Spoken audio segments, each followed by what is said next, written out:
Hey there, fellow watchers. It's me, Whitey, and this is Born to Watch, the movie podcast where we don't take ourselves or the movies too seriously. Michael Bay is synonymous with big action spectacles, and 1996's The Rock could be his biggest. Nick Cage is at the start of his action man run. Sean Connery looks incredible in a wispy wig, and Ed Harris confirms he's a bad guy to be reckoned with. Joining me on The Rock in a movie that should be right in our wheelhouse is the G. Welcome to The Rock. Yes. Yeah. Hey, look, this is our first Sean Connery movie. Now, is this our first 1996 movie? No, it's not our first 1996 What else movie. have we done? We have done something else.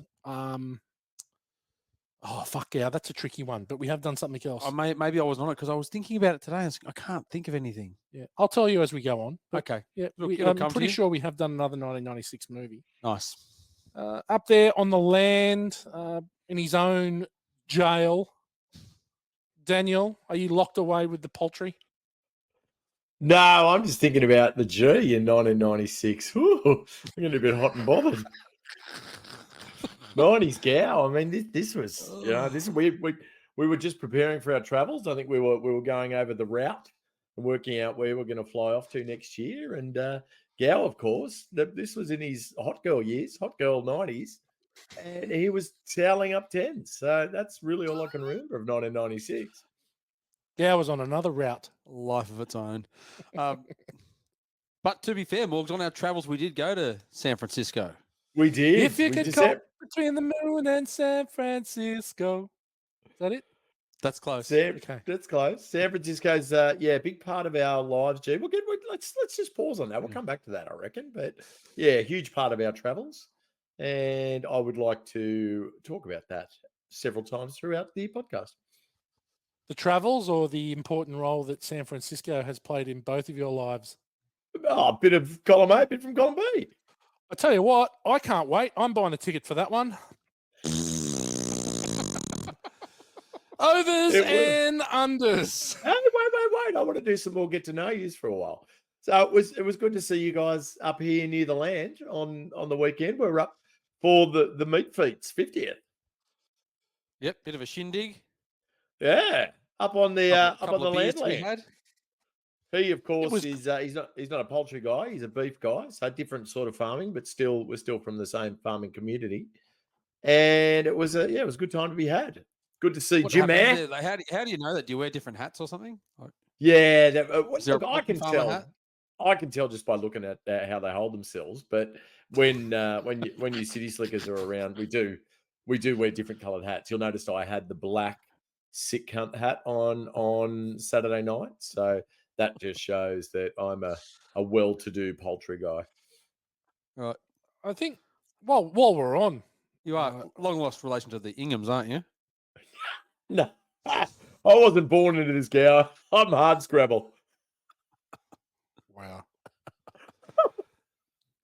Hard scrabble. Own man, land. I think it would be remiss of me to not tell our listeners exactly what you were wearing on Saturday night, because for a poultry farmer, it was eclectic. I mixed it up. Daniel, let's start with the he had his going out hat on, which is a black hat. It's my favorite hat. It's my favorite Akubra. I think it's going out called hat. A Thunderbolt. Yeah, it's my going out hat. Exactly. So going out hat. It's got some rat pubes on the edge, which sort of give it some panache. That flowed down to a white linen long sleeve shirt, which was held. Stop, yeah. Daniel. This is the Whitey show, which was held together. Which I think the whole outfit was held together by another bolo tie. Yeah, ran the bolo into the white linen. Yeah, it's quite a look. Nights in white linen. And I'm not talking about the linen. And you know what? That is the other movie we've done in '96. Oh, is it? There you go. Good night. Well done, G-Man. So running down then so you would think going out hat. Yep. Dyed hair. Yep, dyed hair. White linen shirt. Had the Bolo Young on. Bolo Young. Board shorts. No boardies. I thought he might have run a pair of nice dapper pants, but no boardies. board shorts, Because- red rose boardies. Black quick boardies with dry, red- quick dry board quick dry shorts, boardies. not going out board shorts, quick dry boardies, Yep. flowing down into Bali Kmart Birkenstocks. Yep. That It was- photo might go up on the wire. It for was everyone. quite the outfit, It's excellent. I must say. But when you're a self-made poultry man, I mean, you can wear what you want. Yeah. Well, really. look, absolutely. Suffice to say, no one, including his wife, wanted to have sex with him that night. No, this is true. Although that I not did had- see the horse. I did see the horse eyeing him sideways. Old trigger. I decided to play matchmaker instead on Saturday evening. yes. So I was Didn't trying work. to set up some relatives some- of Ant Made and for some funny yeah. times. Yeah, but anyway, it was great to see you guys. Very good drink. Happy birthday, Vic. Another one into the 50 club. Jeez, he's looking good too. Good looking rooster. He doesn't look a day over 71. And, Jesus. Once the Bundaberg rum and the Coca-Cola came out, Yeah. it was time to exit stage left. Stage left. Overs and unders, 1996 movie, as we've mentioned, 28 years old. I'm going to be pretty safe with this, and I have been over the last few weeks. It's going to just over double digits, 12. I got an interesting story about when I first saw this. G-Man, overs and unders 12. Tell me about it. I would be under 12. I would probably be in the 7 to 10 range, I'd think. Okay. Not something I've watched extensively, but watched it a few times, seen a couple of reruns. Again, one of those ones I haven't seen for a long, long time. Can't remember where I first saw it. No doubt we saw it together. We did see it together. I saw this at the movies. I don't think you were there, though, but we did see it on video together. Daniel, overs and unders 12. Remember your first viewing of The Rock? Seen it heaps. Wouldn't have a fucking clue where I saw it. Okay, excellent. Loving your feedback so far today, Dan. You are MVP. Okay, I saw The Rock. I'm overs, but only just. I reckon I'd be 14. Just get on in the shop at all. I put it on the shop. This would be good, like, a lot of loud noise, a bit Yeah. of action. Yeah, a lot of people- absolutely a lot of explosions. Michael Michael May movies do quite well in the video shop. You'd put them on, and they definitely fly out the door. Michael May. Yeah, that's him. I saw this in the cinema. I saw this with Megan in the cinema. It is the boo. It is the only movie that I can remember that I fell asleep in. Really? I fell asleep in this movie in the cinema. Now, it's a difficult movie to fall asleep in. It's really loud. It's very loud. Lots of action. Watching it the other night, it's non-stop, really, isn't it? Just Yeah. keeps going and going. I remember that I fell asleep and I got woken up by an explosion, and I was like, oh, I've just nodded off. So it might have been for 10 seconds. It might have been for 10 minutes. I got no idea. But to be honest, What were you doing? I didn't for miss much of the plot. What were you doing for a crust in 96. 96? Was I- Yeah, you're I was mowing lawns in 96. Yeah, I was going to say Narbergen. You're a semi-professional footballer. Yeah. Well, that was coming, but yeah, mowing lawns. Not enjoying it at all. Allergic to grass. Didn't enjoy it. God, yeah. I just finished my prime banking career at that stage. Oh, you were at Moosepack, weren't you? I was at Moosepack, and then I just quit there and I went to GIO. That's right. in, You were workers' compensation. That's right. Looking out for the man. God, you loved an admin role, Oh didn't yeah, you? loved an admin role. Loved an admin role. Loved driving to Hornsby every day. You drove to Hornsby. Gow drove to Hornsby to work for GIO. Yeah, that's what I did. The things we did. Did you root anyone at GIO? I don't know. Oh, No, of course not. Of course you didn't. No. Gee, man. You He rooted one of those. We get caught on 90s Gow. Again. You know those chicks that come out when you stopped at the traffic lights and wash your windows? Oh. Yeah. He rooted one of them. Just on lunch break. Not On lunch break. Most days on his way to Hornsby. A lot of traffic. Well, Gow used to take the S and the B out of it. He was just horny.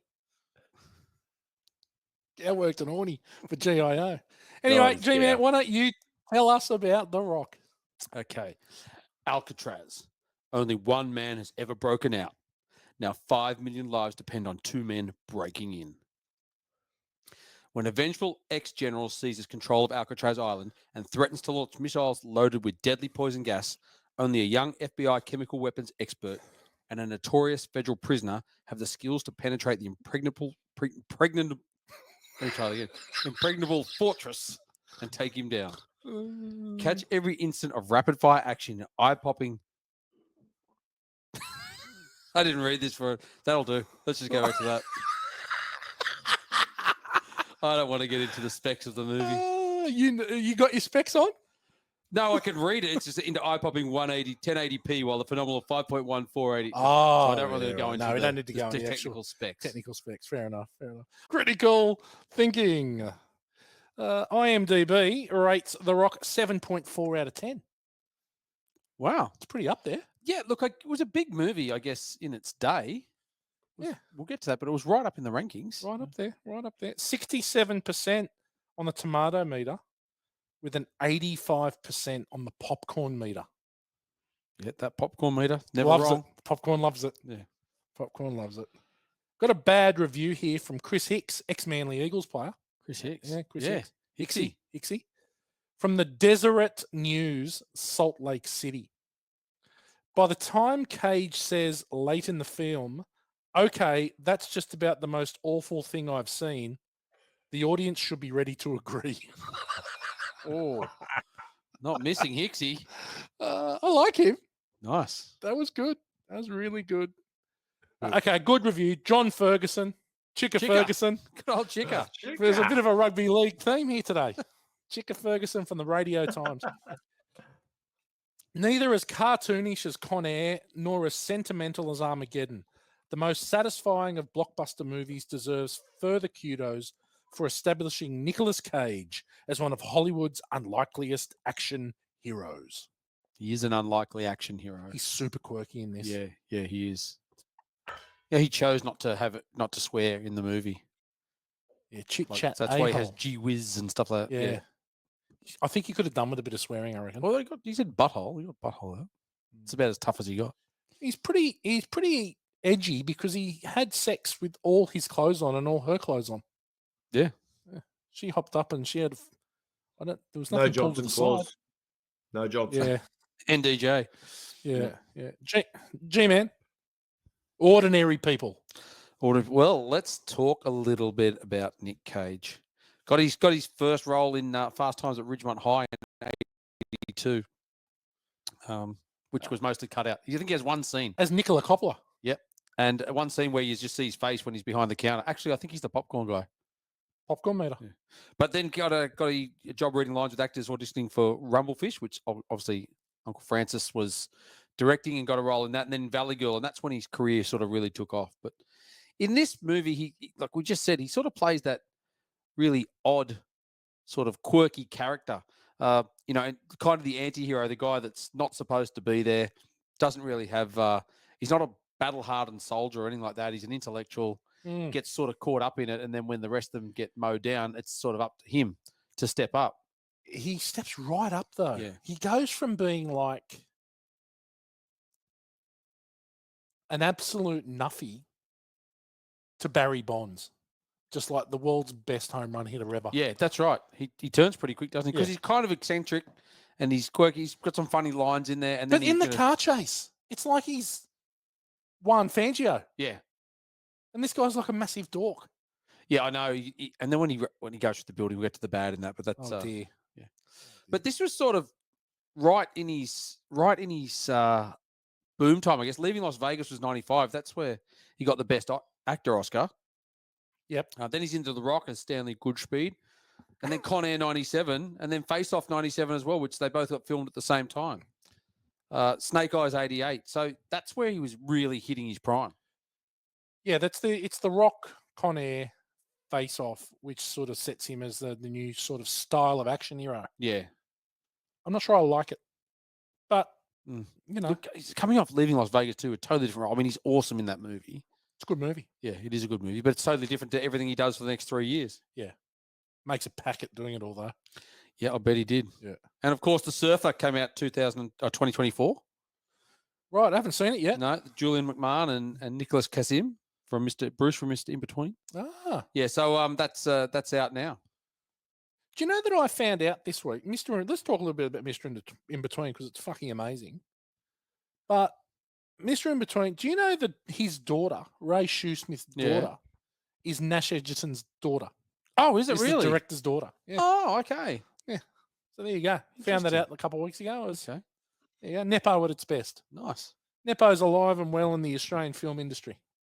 I've just started watching Mr. In Between again for a dearth of.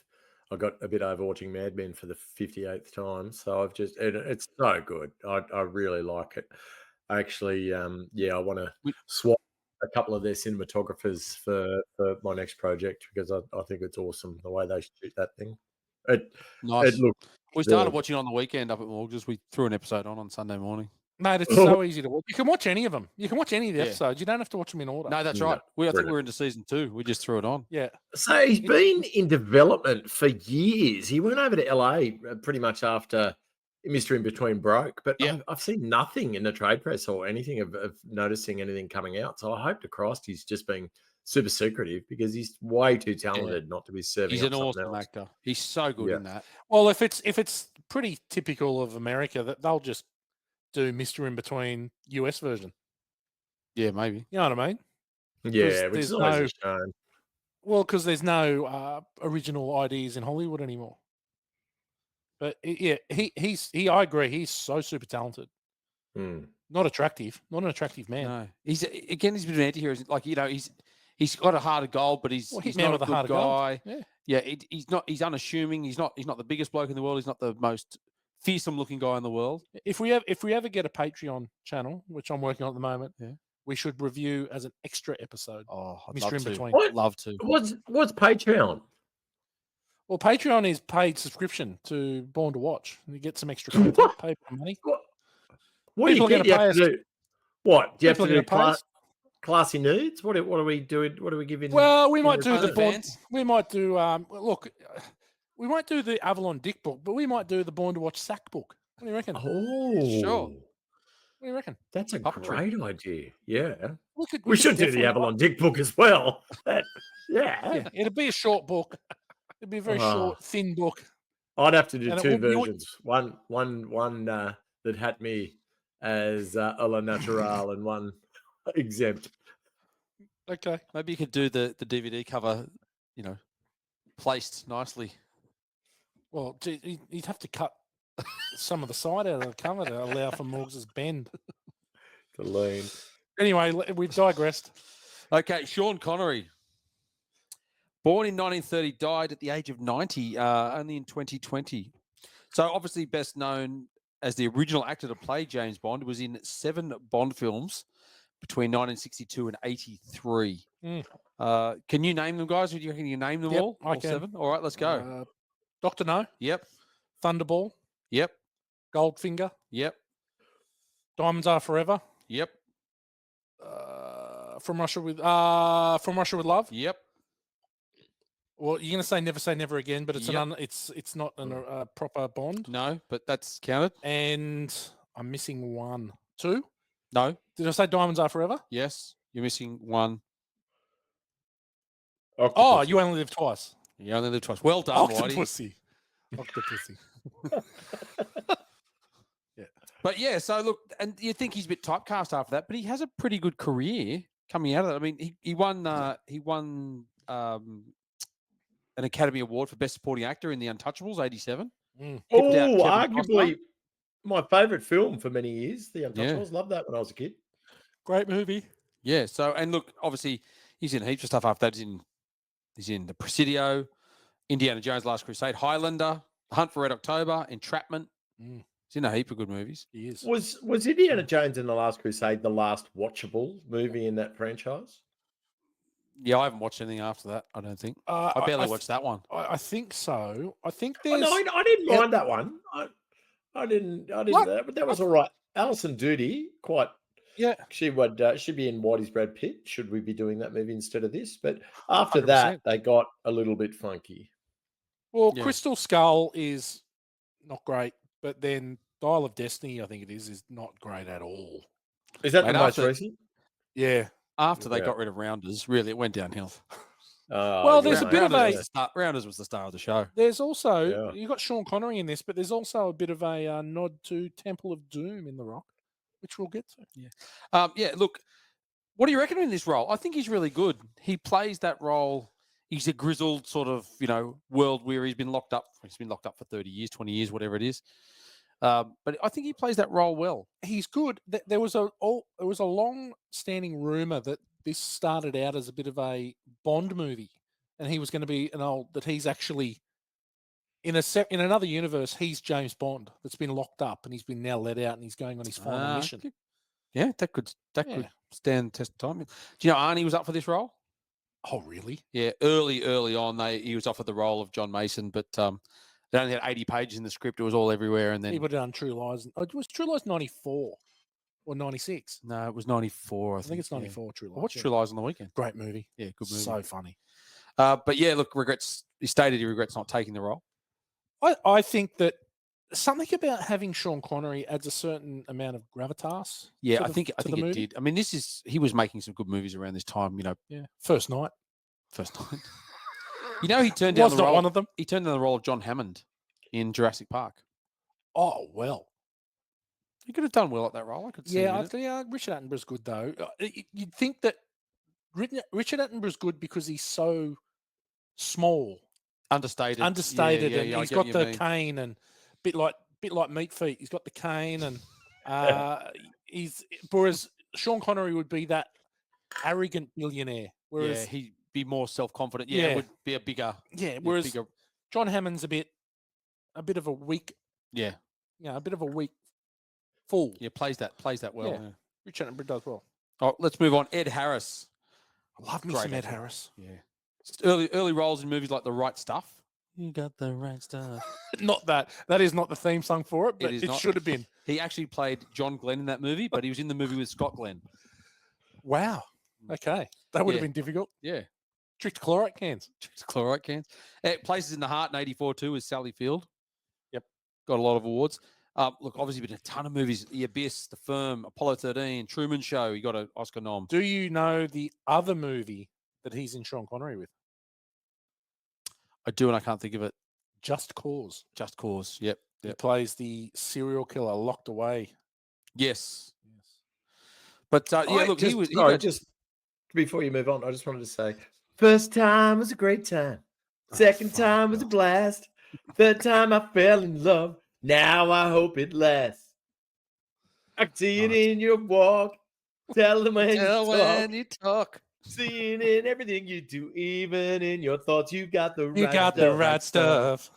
Baby. Love the way you turn me on. You got the right stuff. Oh, all Great that stuff. I needed was you. Oh, girl, you're so right. Sorry.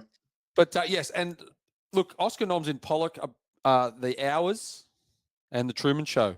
So he's had 4 of those, and Apollo 13, I should say. So, and last seen in Westworld as the Man in Black. Oh the last few years. he was pretty evil in Westworld. Yeah. But look, I really like Ed Harris, an actor. He's awesome, and I think he does this role a whole lot of justice because he's that strong-willed general. Highly regarded. He's close to my star of the show. Yeah, Ed and Well, he's a but villain that we he's can obviously with the empathize role. with. Like, it's not, we Yeah. can see why he's doing what he's doing, and that's very unusual. Normally, they're cartoonish, the villains in action. That's it, and he movies. wrestles with that. And not only that, he's not afraid to go. They bluff. We bluffed. They called the bluff. Sorry, We lose. they got us. Yeah, we lose. Yeah. We're out. Stand down, Captain. He could have asked for a bit more freight. Well, I'm going to ask about that, about the freight. Yeah, I don't think it's anywhere near enough. Yeah, look, I thought that was really good. He brings a real gravitas to that role, and you can see him wrestling with the enormity of killing all these people when that's not his objective. His objective is to help the others out and then to get them to escape because he knows they can never come back. Which gravitas do you think was more weighty, the gravitas of Sean Connery or the gravitas of Ed Harris? Which gravitas? Oh, Is what's the plural of gravitas? gravitas. Gravitits?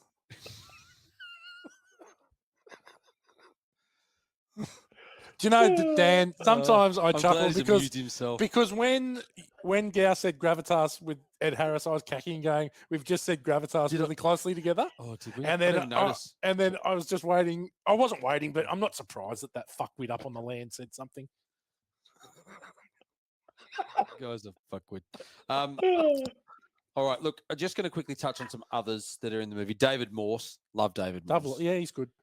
He was in Long Kiss Goodnight. Long Kiss Goodnight. Yep. He was in Contact the Green Mile, The Hurt Locker. Yep. You know, I didn't realize this now that I think back. He was in St. Elsewhere. He did like 130 odd episodes.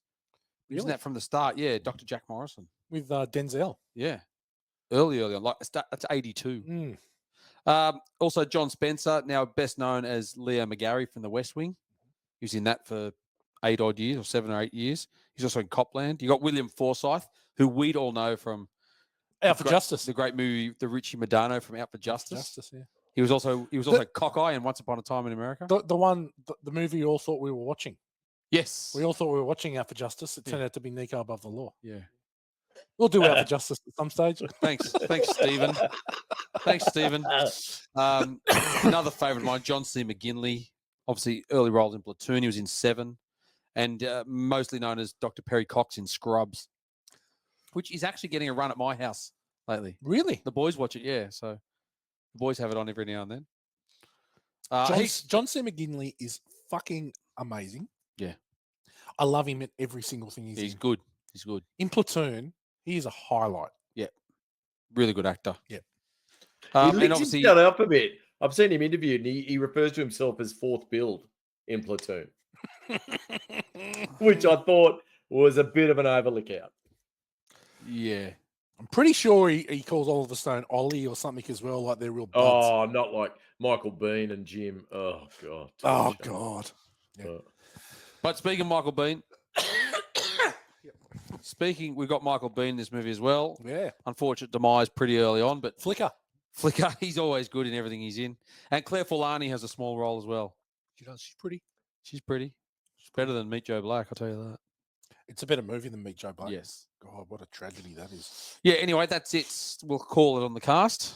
Well done, G-Man. What about budget, etc., etc.? Budget. So domestically 134 million, international 202 for a worldwide of $336 million. Well, Budget of 75. It's a blockbuster. Yeah. Opening weekend did 25 million, so well on its way, and opened in 2,392 cinemas or theaters, and 8.9 weeks average run. So it was in there for nearly 9 weeks, just on 9 weeks. Yeah, it was back in the day It's when 96. you could catch a movie a couple months in pretty comfortably. Cinema 8, Cinema 9, small screen. The back end of there. Other movies that year, The English Patient won 9 awards that year, including Best Picture, Best Director for Anthony Minghella. Is it Minghella? Yeah. Or you just want to say Minge? Minghella. Jeffrey Rush, Best Actor for Shine. Frances McDormand for Fargo. Is that the Vanessa Amorosi song? And Cuba Gooding Jr. No, sorry, I was going to say, 90s gal wasn't that down with the minge, was he? Wasn't a real aficionado. He was more of a meat and potatoes sort of guy, like a hammer and tongs, if you will.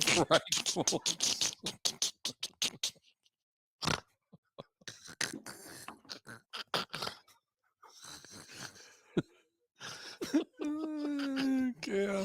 Oh dear. Oh gee, man. Okay. All right, let's go. Got those lingus lips. Yeah, not a noted up close and personal with the minge.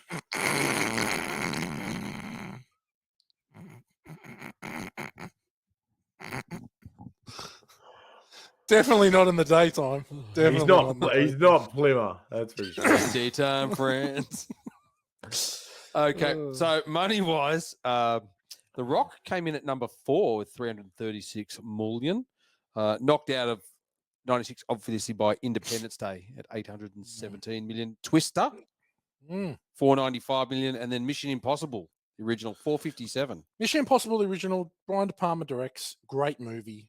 Yeah. Hugely underrated. Yeah, really, great really movie. good movie. Didn't need to make a few of them after that, but Oh no, I think all of them, but the second one are good movies. did you not like the second one? Second one is rubbish in Australia. Rubbish. Good. We've spoken about the second one. Good fan of the podcast. Paul Roger lives in WA now. Artist.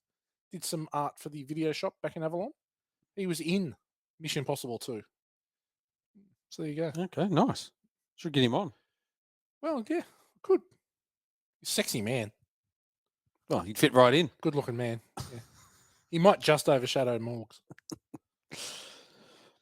But yeah, okay, let's move on. Well done. Well done. I just want to mention Michael Bay. Michael Bay. Michael Bay. Yeah. Are we? So I think in 1996 we're all in on Michael Bay, right? He was Bad Boys. He'd done Bad Boys. Yeah, Bad Boys was his first big He'd one. done this. It's like I'm buying stock in Michael Bay. I'm all in. Yeah. Where do we sit, Dan? Where do you sit with Michael Bay 2024?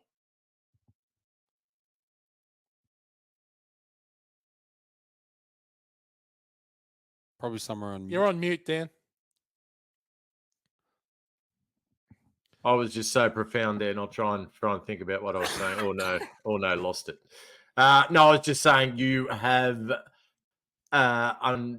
fortunately or unfortunately uncovered what I'm going to talk about in film school for FWITs today, because I posit that very question. I phrased it a little differently than yours and titled Film School for FWITs, Michael Bay films that suck balls and Michael Bay films that don't suck balls. So I'll go through my list and see what you guys think.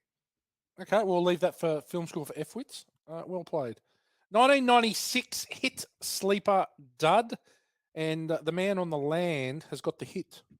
Thank you for giving me the hit this week. Now, you probably are not going to agree with me, though, but that's all right. But all I'm going to say is he jested scars that never felt a wound, but soft.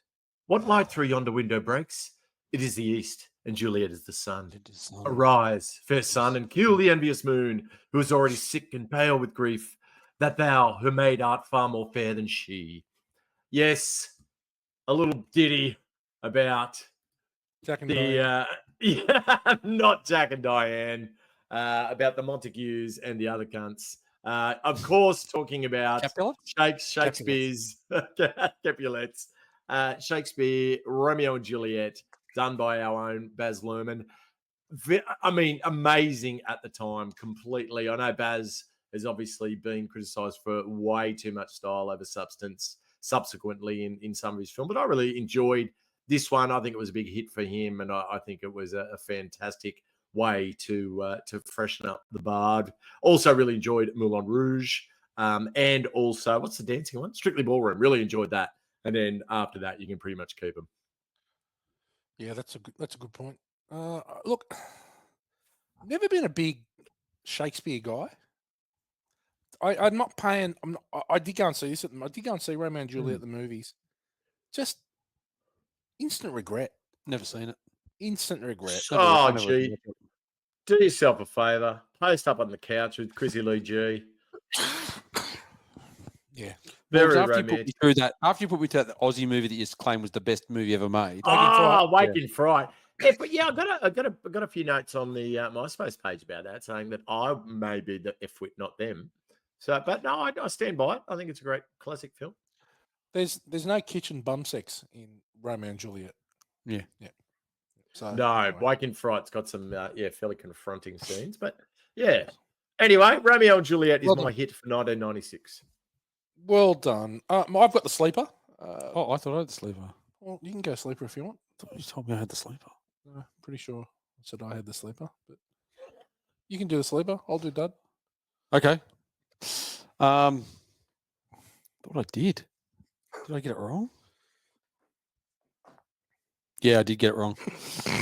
No, well, it's not a dud, so we can't give it dud. Okay. But it's I'm gonna go. G-Man, you've got the sleeper. What do you got? I'm gonna go with the Coen brothers for Fargo. Fargo. Oh, what a great movie. Great movie. William H. Macy as Jerry Lundegaard, Frances McDormand, Buscemi. What a great cast. What a great movie. Awesome movie. Yeah. So underrated to me because when it came, it was quite high up on the money list. I mean, it ended up number 42 at 51 million. But I remember there wasn't a whole lot of fanfare about it coming out. But once it was out, geez, it was a good watch. Yeah. Just a great story and spawned some really good TV series in recent years. And some of those have been really good too. But yeah, definitely really enjoyed Fargo. Mate, do you remember us going to see Fargo? I think Yep. we talk about this all the time. We saw the Dendy. Dendy. Yeah, we went to the Dendy. Martin Oh, Cross. we were cool as fuck back then, weren't we? Yeah, I we've used probably to been to flick Bill and along to a bit of Tony's. art I think we house. did Yeah. Bill. I think we Went to did Bill and Tony's, Tony's. Dip the bread into the orange cordial. yeah. Oh mate, Oh, what a place! that was living, What a Barry. place. That was living. What a place. Okay, I'll do the dud. And Is it Diabolique? no, it's not. It is. Tim Burton's Mars Attacks. Oh, Earth is invaded by Martians with unbeatable weapons and a cruel sense of humor. Now, this is the kind of movie where I don't think I found I was out of the loop of the joke. I think the cast is having an amazing time with this Yeah. movie, but I think that they're operating on a different level to me as the consumer, and I don't really get it. There are some bits that are funny, but like an all-star cast: Jack Nicholson, Pierce Brosnan, Sarah Jessica Parker, Annette Bening, Glenn Close, Danny DeVito, Martin Short, Michael J. Fox, Rod Steiger, Tom Jones, hell. Natalie Portman, Lucas Haas, Jim Brown. Like, it's got this all-star cast: Pam Grier, Jack Black. But I didn't get it. I didn't get it.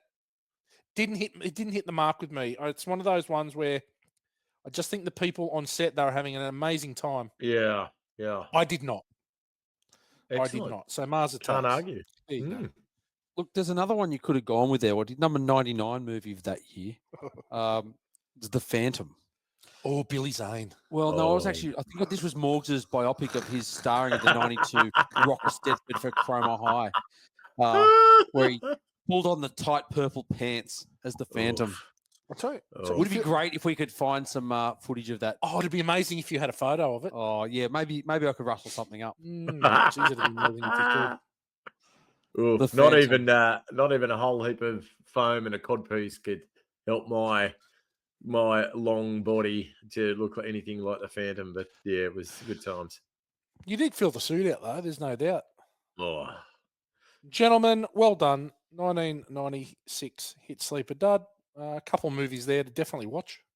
Well, one movie to definitely watch, Fargo, and two to avoid. One just happened to be the hit.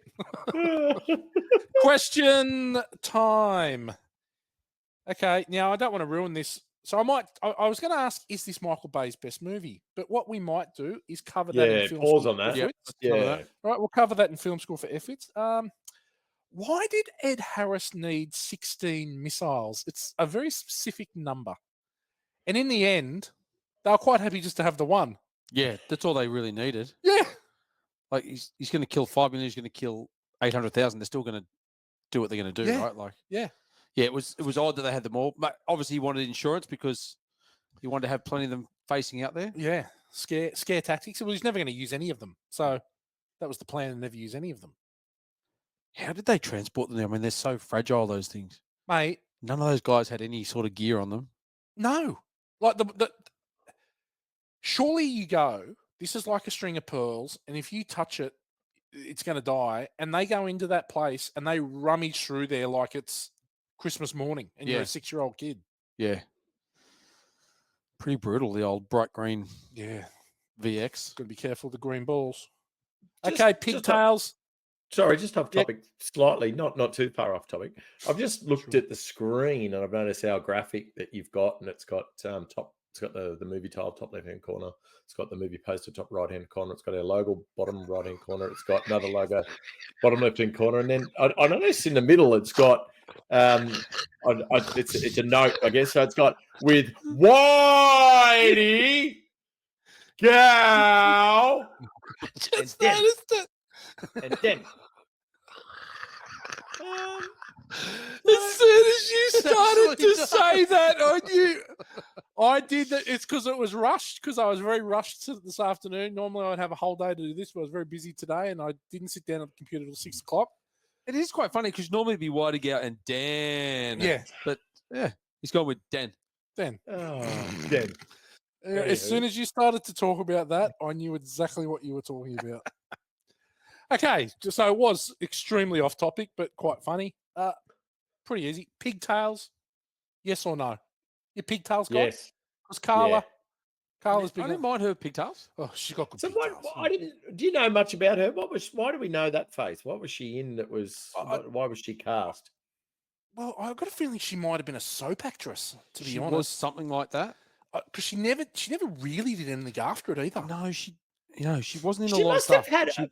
It was an R movie, and she didn't get any skin out whatsoever. So she must have had a bit of clout. You were right, Whitey. She was on General Hospital. Yeah.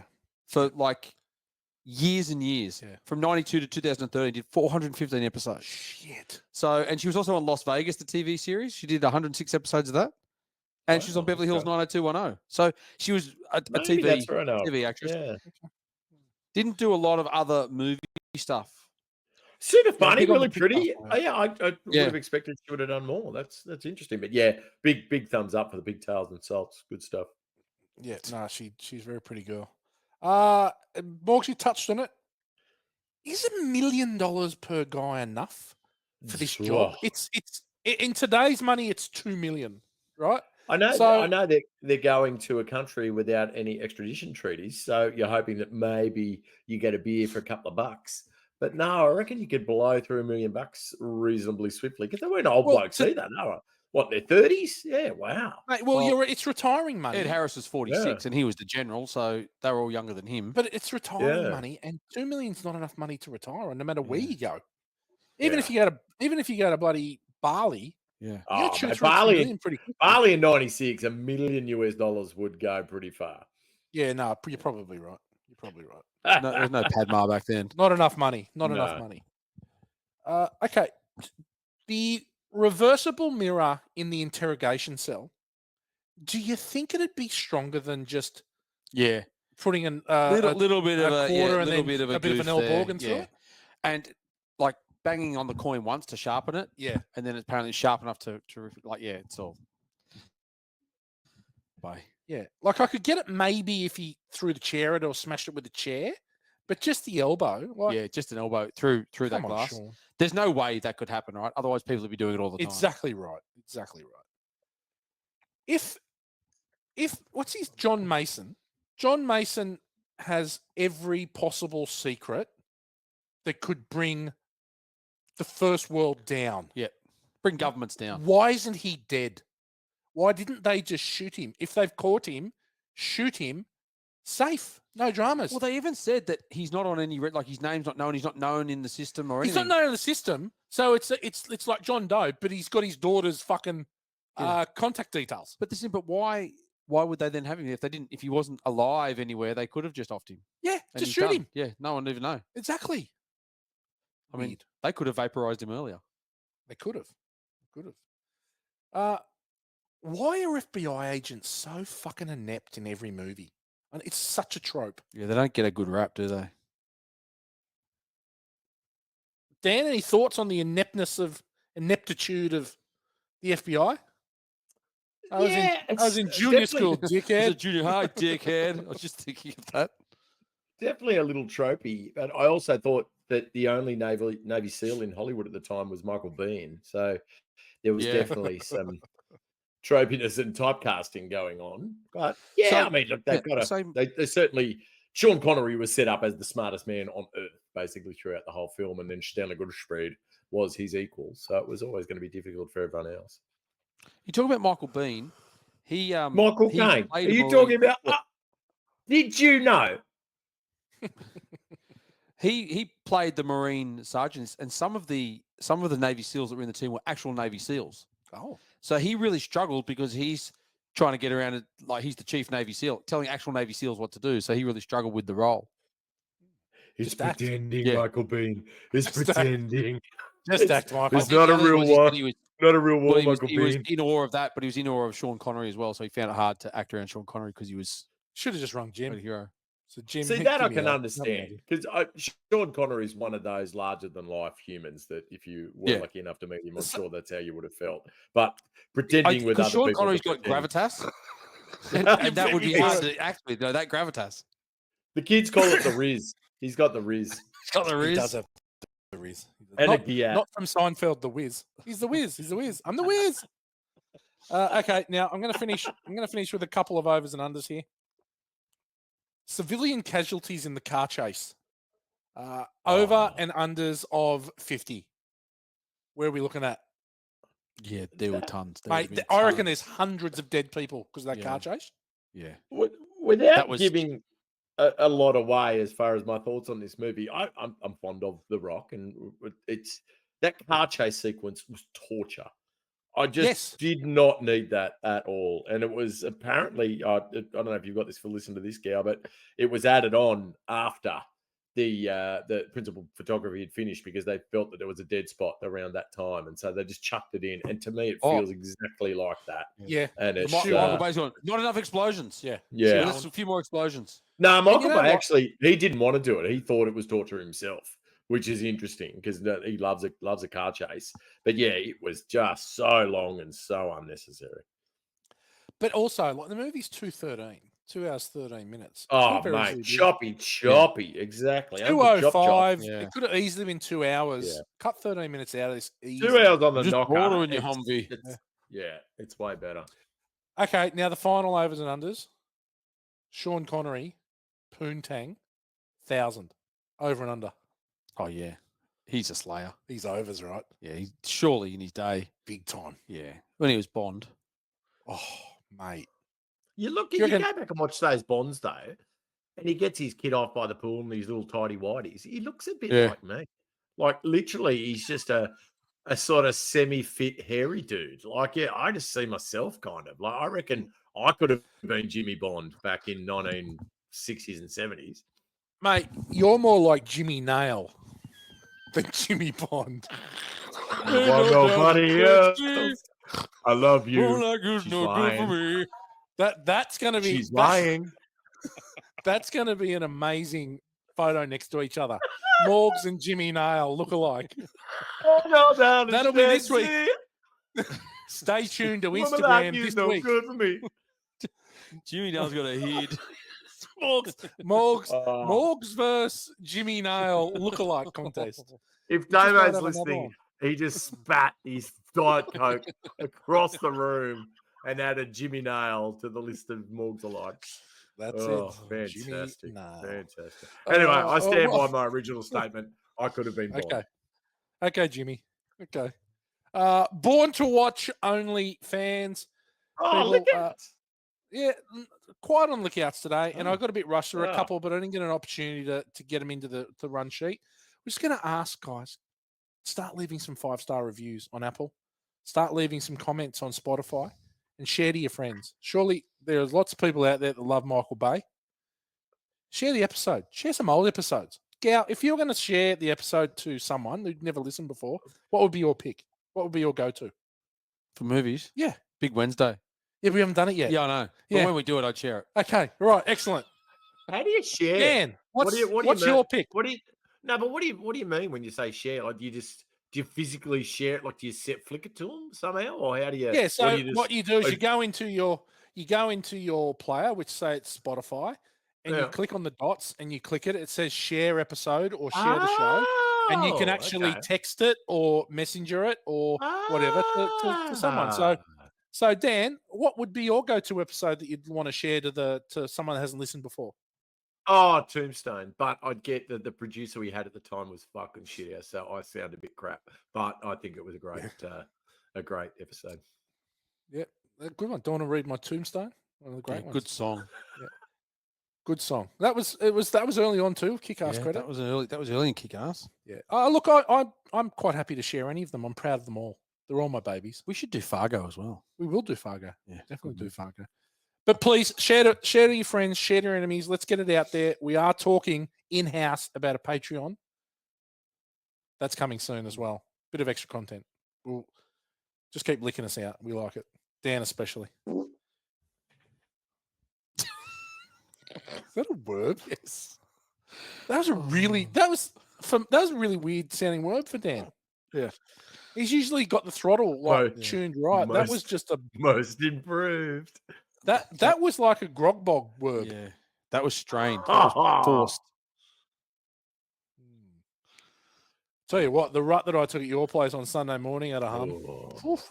I'll tell you what. So did the reverberate he did in the hall at 11:10. Oh, that was me. Yeah, I know. That was amazing. That was amazing. Just thought it would wake the whole house up. That was amazing. I love that. What about your daughter coming in at like fucking 4:30 in the morning and waking me up? She was, she often She's like, "Mum." switches. Yeah, no. She came into the room and was like, "Mum," and I look at her and I got my machine on and she goes, "Oh, it's Whitey." And I go, "You okay?" And then she left. And I went back to sleep. Anyway, the good, the bad, and the ugly, brought to you by our great friends at the Gage Roads Brew Company. You guys were smashing a few single fins on Saturday night. Oh no, we started off on the hazies and then flicked to the singos. That's right. Oh, really? Singos, yeah. Well, I think I only saw you when you were on the singos. Yeah. You done what you were done with the These hazies. don't go down good. Icy cold. They oh do. my gosh, love Gage Roads. Yeah, on a hot Good stuff. afternoon like that was a steaming afternoon. That was some good, nice hazies going down. Like it. Dan, we're going to start with you for good. What do you got for good? We hadn't seen a lot of Michael Bay before this film, so he'd done a couple of films, and we'll come back to it in film school. But I really liked the way he shot this, and I know that some of the actors actually, in doing a bit of research, really didn't like the amount of coverage that he did for each scene. So he would shoot them front on, side on, close up, extreme close up, from below. And Ed Harris in particular was like, "What the fuck, mate? Like, what are you doing?" But the guy's a video director, so he just comes from that really stylistic world. And I think in this, he gets it right. The editing is super fast paced, and the shots, you never know what sort of shot's going to come. Lots of low angle stuff, but really interesting. And I think that it's the one Michael Bay flick for me that the script was what was highlighted, and it was enhanced by his skill set as a director, not overshadowed, which he may have done in subsequent films. So yeah, I'm just going to say Michael Bay's directing and his cinematographer's coverage and the editing, excellent. Yeah, I'd agree with you. I mean, he's got that visual style. Like there's all those warm sort of glows in there. He uses that sort of visual. Lots of light, lots of smoke. Yeah. Like a heap of... in Bad Boys, it was a bit darker. Like he had a bit of a darker hue to the background, whereas this, it was that golden hour sort of lighting that he had. Exactly. Good call, Gail. Yeah. I've just said with 3 from 3. I've got Michael Bay does a good job here. I think he directs it well. So well done, Dan. I like it. We're all in agreement here. G-Man, what are you good? My good. We've already touched on Ed Harris. Love Ed Harris. He's so good in this movie. Really good. Yeah. We talked about how the movie explores that loyalty, redemption, his guilt, the moral complexities of what he's doing and why he's doing it. Ed Harris actually had a few issues with that because he felt that was at odds with Hummel's threatening of devastating the whole city. But Michael Bay just sort of said there was a lot of grey area and they didn't actually explore that too much, which is sort of a shame. But, he's the bad guy that comes good. And for that reason, David Morse too. I love everything David Morse is in. I think he doesn't get much screen time in this. A lot of the side characters don't, but I always like him in that. I think he's a good offsider. So I really liked him. Good one. Did you? Yeah, that's it. Okay. Alcatraz. What a good setting. Alcatraz is awesome. Not enough movies have been made about Alcatraz or on Alcatraz or to do with Alcatraz. So the film company wanted to film most of it in Los Angeles, just have a couple of shots. And Michael Bay was like, nah, it's got to be filmed in Alcatraz because it's just an awesome place. Mate, what an incredible setting. So he wanted to do it there. But he did say at one stage that, they're eating meals in some of the cells. They're sitting down. He goes, where it's, people at the lowest of their existence. Yeah, and we're eating steak and lobster. Yeah. It's like, that's a bit harsh when you think back on that. Yeah. You've always had a massive affinity with San Francisco too. It's always been pretty special. Yeah, I always loved San Francisco. Your heart. Always thought I could live there. We, you and I, we actually broke the number one rule of G and Dan's travel, and we actually invited our girlfriends to travel with us to San Francisco one time. We did. And we were both planning on doing something, and us being us, didn't bother to tell each other that we were going to do what we were going to do. So on this trip, I gazumped the G and managed to propose to my now wife at the time on the Golden Gate Bridge, whilst Gal was holding a hot rock in his pocket, about to do the same thing in San Francisco, and had to wait about a week to let that die down so his girlfriend didn't punch him out when he was second up to the plate. Well, that's right, because I was going to do it that day because you guys flew out that night. And I was like, oh, when they go, I'm going to go out to dinner and I'm going to pop the question. And then Morgs and Sam come back and go, guess what? We just got engaged. And I was like, Morgs, I didn't know you were going to do that.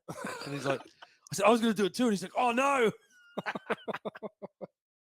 You guys are the So worst. I had to good I had to go God. to San Diego. I waited till San Diego. Whale's vagina. Yes. Yes. San Diego. Excellent. Which ended up being a massively great story anyway. Yeah. there we Do you go. Well done. sorry, just one last San Francisco. Do you remember that sick Brad Pitt like brown leather jacket I was running when we were in San Francisco? Yes, oh my you love God. that. Yeah, If Sam had knocked me back, Yeah. I would have got 10 marriage offers that night, I reckon. yeah. Oh, you were killing it. What Yeah. about the old bread shop down there, Morg? The bakery. Oh, the chowder. Sourdough Chowder. bakery. Chowder. Yeah, they do the seafood chowder in the south. Oh, it's gross. Yeah. San Francisco's rad. Yeah, we had a good time. Yeah. Nice. Yeah. As standard with Michael Bay movies, you sort of know the tone of the film from the credits straight away. You know this is going to be a kick-ass action movie just from the credits. There's a hell of a lot of rain. Mm. A hell of a lot of rain. The music, pretty profound score to this film. That music all the way through. You keeps Dun, that dun, same. dun. Yeah, Yeah, it's all the way through. It yep. keeps the action. That keeps the action sort of hanging on. Yep. It keeps it pumping. I've got John C. McGinley. Just fucking love him Yeah. when he's in anything. I should have put him down too, Yeah, John C. So good. San Francisco car chases. Now, this is a shit one, Yeah. Yeah. but there's been some quality ones. Oh yeah, Bullet. Mm. Bullet's the standout car chase that Yeah. all car chases are measured against, right? Yeah. Mm. Two of the best cars ever, and this doesn't pales in comparison. But It's just pointless, this one. Completely pointless. It's just added in. Megan walked out. Megan was like, I've had Yeah. enough now. It was boring. Like I Yeah. guess if you'd seen it for the first time, maybe you'd be like, oh, this is kind of interesting. But for the But I've whatever got to say, time, I laughed out loud in the car chase. The tram driver, save yourselves! I laughed out loud. I laughed. I think the shower standoff is really tense and good Yes. when they that's first good. come through. But see, this is like one of the baddies had to be killed there. Yeah. Like, you know what I mean? Like, I know they've got the high ground, but there were still some places of. I Like, you have the could higher hit- ground, Anakin. Exactly. Didn't work for Yeah, Vader. fucking hell. No. But some of the baddies have got to be shot there. Yeah. But that's a really good scene. But I thought it was so fucking stupid that guy goes up. Yeah. Look, That's dumb. I was watching that last night and go, I know he wants to go because all his mates are there. It's like you know what's happened. No, it's you stay down. And You can queue up, still. and then you start firing. The Of course mission you is go, still. The mission is still a mission's go. still on. Yeah. You've got the people you need downstairs. Stay with them. And I'll tell you what, it was only a tiny manhole they were going up, but he managed to fling his whole body around and come down. How head did down. that happen? Yeah, I don't know. How did that some happen? excellent editing. Absolutely. And I already mentioned Michael Bay does a good job. And I agree with you, G. Ed Harris is fucking incredible. Yeah, awesome. Now the bad. We'll start with you, G man. I got a few here, so we'll I've just go through A it. ton. First of all, when Womack gets thrown over the balcony, teardrops in my eyes. Footsteps on the Time I'll dance be floor. true. Might be baby of you. When he throws it, he puts it around his wrist and he falls. That's ripping your wrist off. But not only that, Oh God. how does that chair not just fling off after it? It just Yeah. sits against the thing. Yeah, well positioned on the side. Now the other, like, and he's hanging there for ages by the wrist, by a rope. He's, like, he's that's- Luke Skywalker. Yeah, that's going. Yeah. The other thing was when they finally capture him, he goes to see his daughter, and Womack turns up with his arm in a sling. I was like, he's got there pretty quick. They've wrapped that properly. Like he's Yeah. been seen to, and it was only at the end of the car chase. It was a 45-minute car chase. Yeah. Yeah. But I was like, how did they get him done so quick? And he races up with his dead arm, like little bit too far for me. The other one was I noticed when they were waiting for the fire and the pistons down in the cave when the boilers. I'm like, I actually looked at it going, why are the boilers on? But Why not would only, the boilers be on? but hang on a minute. It's not a video game, cunt. Like, it was like Galaxy Quest. It was like, why is there a timing for the things to go through? It's like you're on level 5 of Pitfall. Yeah. Actually, Michael Bay had actually said that it's a logic flaw. He's like, he said, why are the boilers working on the rock when the island hasn't been used in years? He was like, screw it. Yeah. It's good. I like it. So we used it. The other one I had was, why is there a whole railway track with carts underneath the prison that go down the hill and they have a whole scene in there? Were they on the set of Raiders of the Lost Ark? No, they were on the set. They were on the set of Temple of Doom. That's what Temple of Doom. Sorry, that's what I meant. So there just happens to be a Temple of Doom mine under the prison. Yeah. It's like, it was full on. So the island's not that big. Like, I've been to Alcatraz. It's not that big. Not enough to have a running railway underneath it. And what were they mining under there? Yeah. Yeah, it was odd. I get it. He's obviously gone more action. We'll get some scenes out of this. Stanley Goodspeed. When he gets the atropine out because he gets VX. Oh, you've got all my things. He stabs himself in the heart, which looks like his belly button. But through the flak jacket. Yeah. Like, if I'm going to stab myself in the heart, I'm going to do it like 3 times. I'm taking the flak jacket off to make sure it gets through there. Like, how's it going to get through all that flak jacket? Now, okay. So we were at a party once, the 3 of us, when we were young men, and I'm talking like teenagers, right? Someone was on the lounge with a female, and he thought he was getting fresh, and he thought he was rubbing a certain hole, and he wasn't. He was rubbing the belly button, right? And everyone can see that he was rubbing the belly button in the party, and he's on the lounge, and he thinks he's getting finger banging away, and he's rubbing the belly button. Now, this is the same aim as the heart.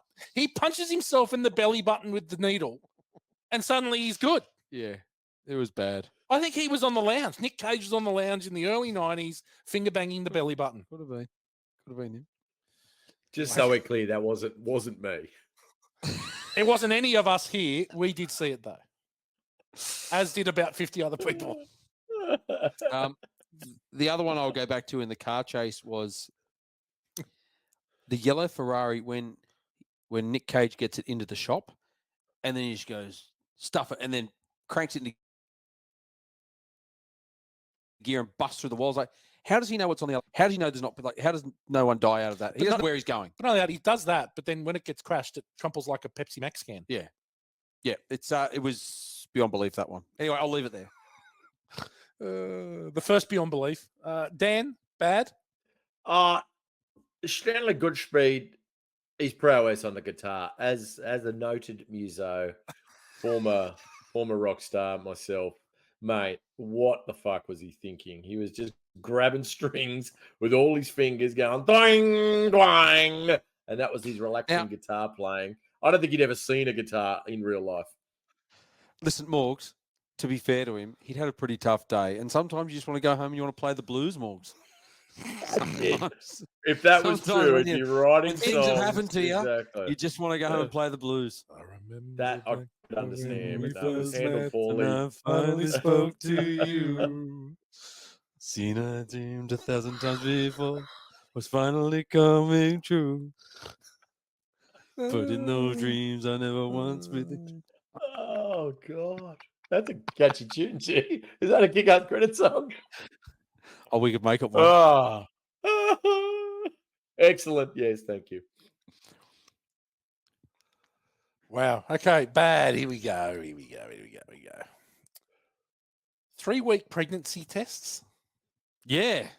I don't know, but when we found out that Megan was pregnant, it wasn't like, how pregnant are you? It was like, 6 weeks, 8 weeks. Yeah. Not 3 weeks. Yeah, 3 weeks is very, very like early. that sounds like that's entrapment. He's gone, oh, I'm about to go. It's getting tingly, right? It's slippery, it's getting tingly. And she's just grabbed the cheeks and kept it in. Right? He's trying to go on the guts.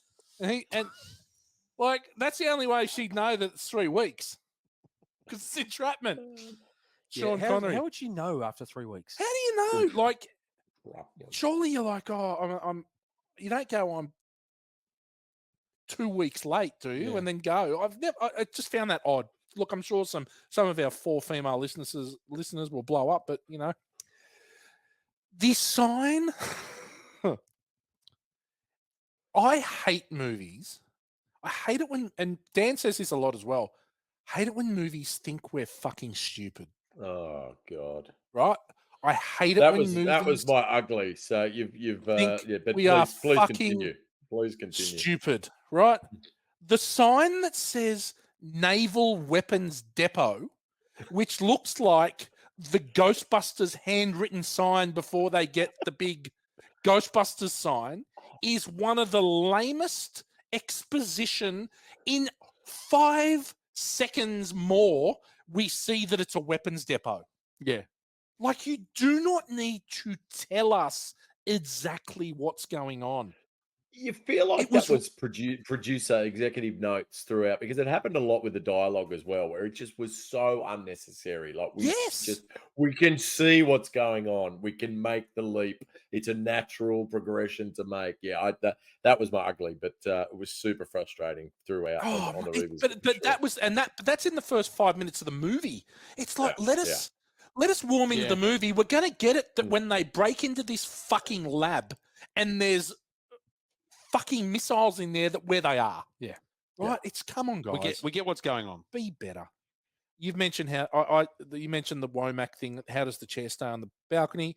The video game boilers. The FBI the next time I'll be true. The FBI I'll be true. Center. I'll be true. I'll be true. And Whispers the music in the parlor room. The FBI command center has the worst shitters I've ever seen in TV. Can't they find a place that's got a reasonable toilet? They were rancid. Yeah. When Godspeed goes and vomits in the sink, it's like you're waiting for homeless people to come out of the traps. Like, come on. Fuck. What? Okay. So, in the good, I actually thought, however lame this is, the stylist was quite funny. And in the elevator, when he says, "All I want to know is, do you like your haircut?" Right? Yeah, I thought that was quite funny, right? Yeah. Now, why didn't he trim his neck? He still had all his hair running down under the collar. Trim the neck, brother. Yeah. Like, I cut my own hair and I can't see what I'm doing, and I trim my neck. Yeah, fair enough. Come on. Fucking stylist. Goodspeed's a shit name, and all of a sudden he's James Bond. Yeah, he does go from inept to Bond very quickly. It's almost like Cameron Poe turned up. Yeah, exactly what it is. With his teddy bear. The Michael Bay slow-mo shot of Stanley after the tram crash is Bad Boys Mike Lowry getting out of the fucking Porsche. Yeah. Right? It's a Michael Bay trope. It's the slow-mo. Yeah. Well, he stole it off John Woo. Yeah, that's correct. There were no doves, though. We talked about the Temple Doom mine.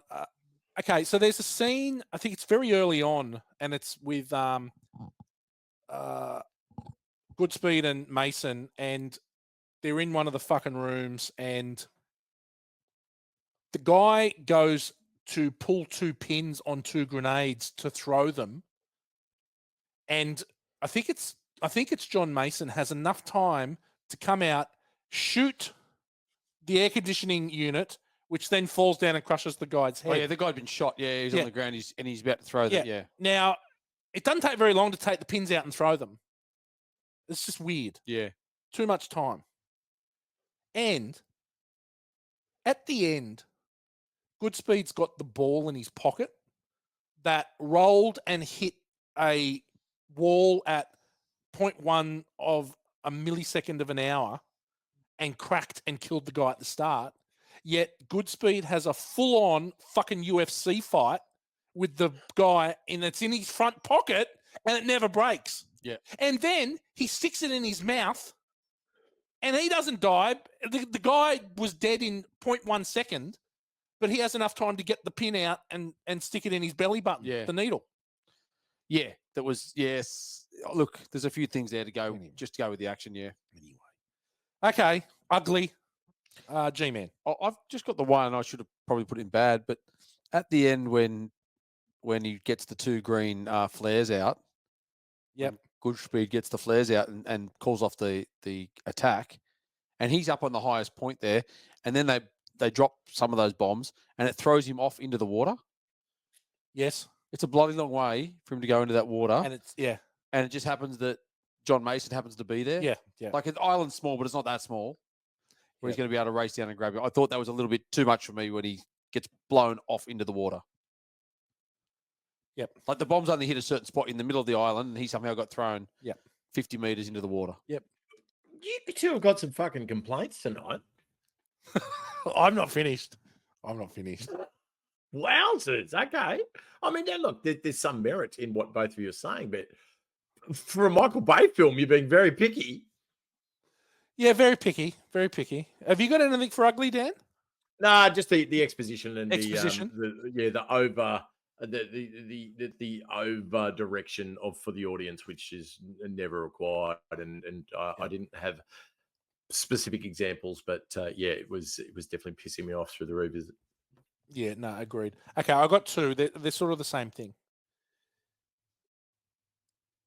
So they've got this band of mercenaries now. They've left the military. They're mercenaries. They've got a band of mercenaries who's run by a general who is no longer a general because he's not in the military.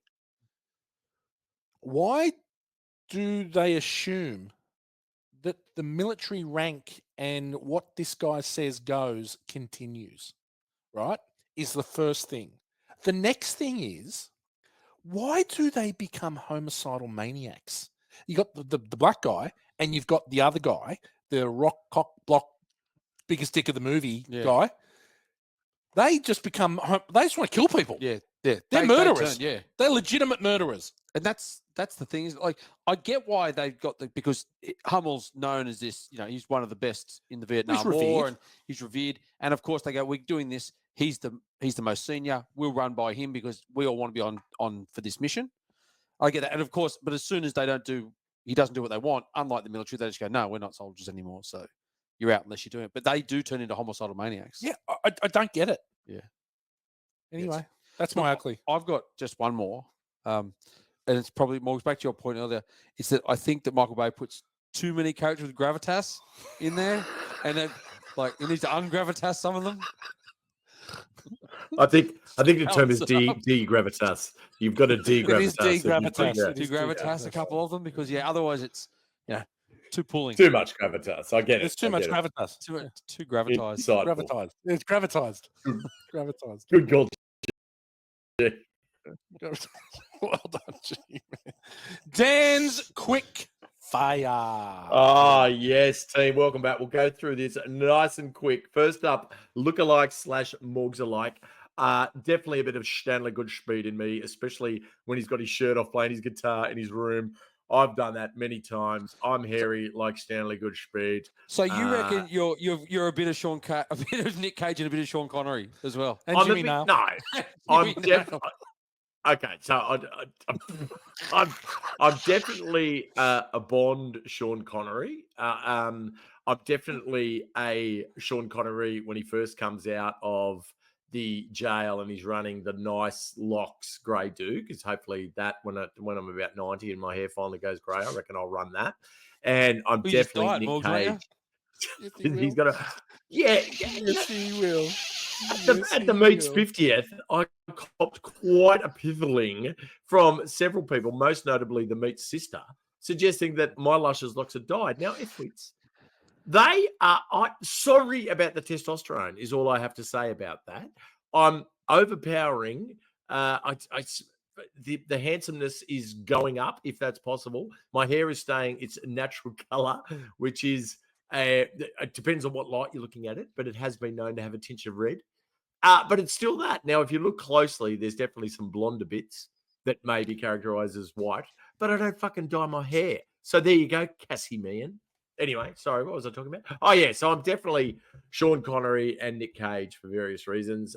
Any other lookalikes that you guys came across that you would like to make a correlation with? Yeah, Bob the Warden's a Morgs alike. The Warden. Hey guys, there's something wrong with the tour. The tour guide. Tour's over, Bob. He's me if I was squashed. Welcome to Definitely, Alcatraz. Yeah. He definitely got into character. I did enjoy him. Yeah, well, I'll accept that. He wears Anything a else? hat very similar to yours, Morgs. There's a bit He of does. David Morse about He does. Morgs as well. Yeah, bit of David. Yeah, Morgs has got a bit of David Morse. Yeah, Yeah, it's bit of a long one. Yes, I'll accept that. Bit of a long one. I Um, think Long regardless, body. it's definitely Jimmy Nail. Yeah, definitely true. Ain't no doubt it's plain to Ain't no doubt see. about that. Ain't no doubt. Plain Fool to that I see. am. It's just the fool that I am. Fool that I am. Morgs Sounds are good to real. me. Looking like for me. I think you need to put a Jimmy Nail photo up on the socials, and the F-wits can make up their own mind on that one. But anyway, Oh, that was definitely. look like Morgs. Like, well done. I'll accept them all. Next up, 5-minute well, movie. hold What on, could Morgs. one of the- if you put you and Jimmy Nail and Lyle Lovett up on a board, could anyone tell the difference? When I was side note, when I was looking for photos of M Head for his party, and I came across one of our formals in the early 90s, and I dead set look like fucking that guy you just said. I love it. I had the full eraser head going, and that was my best. Like I had a tuxedo on and Lyle Lovett's head. It was quite confronting. Anyway, next up, 5-minute movie. What could one of the characters have done to make this a really fast movie, Whitey?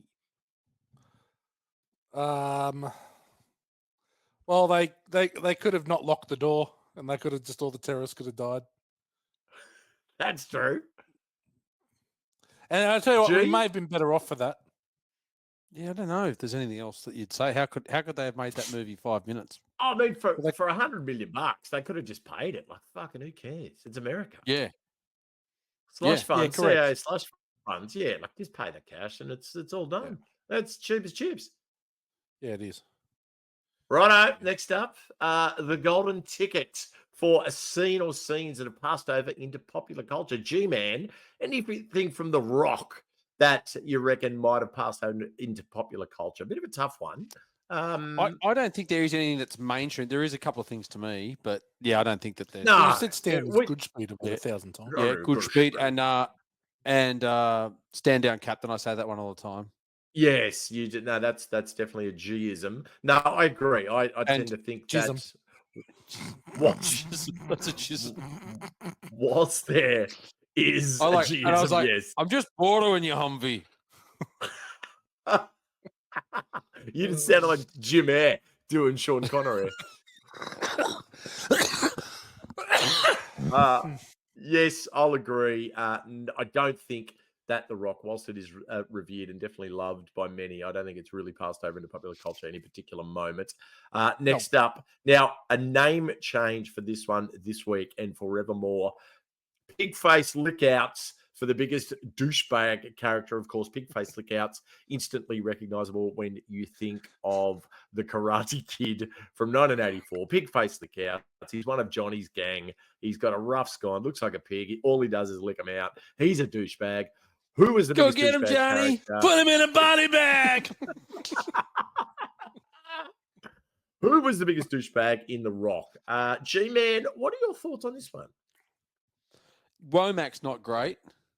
Womack's Womack's a bit of. Womack. Yeah, and I thought that William, what's his face, also starts out Forsyth. as a big douchebag. Yeah, Forsyth starts out as you're unsure why he's being such a cockhead to Mason and Stanley Goodspeed, but in the end he actually redeems himself. So no, I think Womack is definitely the biggest douchebag gal. And footsteps on the dance floor. I think that Tony Todd is Captain Darrow. Is that cock blocked and ready to rock? Yeah, that's Now is he? Yes, that what is, was yeah. he was in? He was the little guy. There was the black guy, and then there was the little white guy next to him all the time. No. So Tony Todd was the black guy.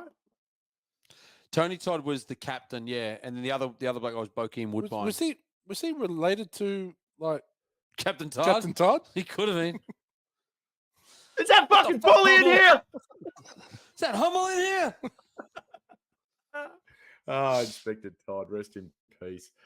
Yes, I will accept that. Good call, G Money. Next up, Steven Seagal running for a particularly poor show of athletic prowess. Now, while you think of yours, I'm just going to say that while you touched on it before, but Sean Connery, when he throws old Womack and Womack over the side of the building, just with it tied to him with that little tiny rope, and then he actually lets go of the rope and just ties it to the chair, which isn't bolted to anything, and gravity is defied, and it suddenly is able to take the weight of that dude. I thought that was pretty poor by Sean Connery, not even pretending to take the weight of it with his other hand whilst he was looping it around the chair. But was there anyone else that was a bit of a co-ord in the movie? I've got the same scene.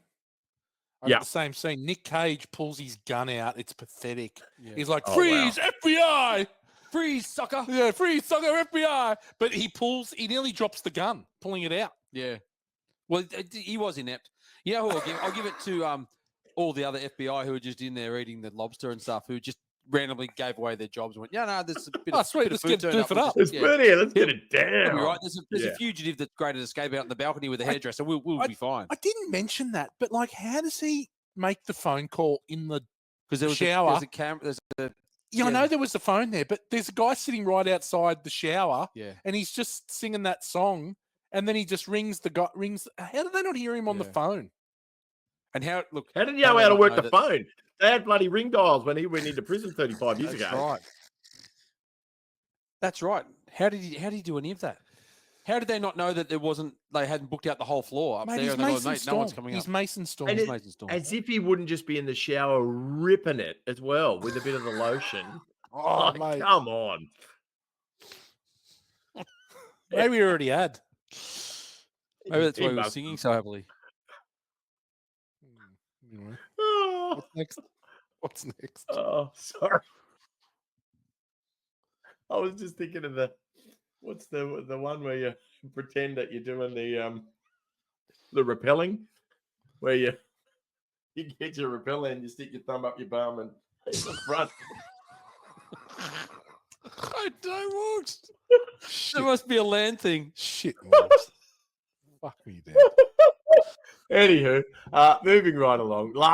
Second lastly, Robot Sentries for an extra scene that you would have liked to see that told us a little bit more about the characters, the story, anything you needed to know about The Rock.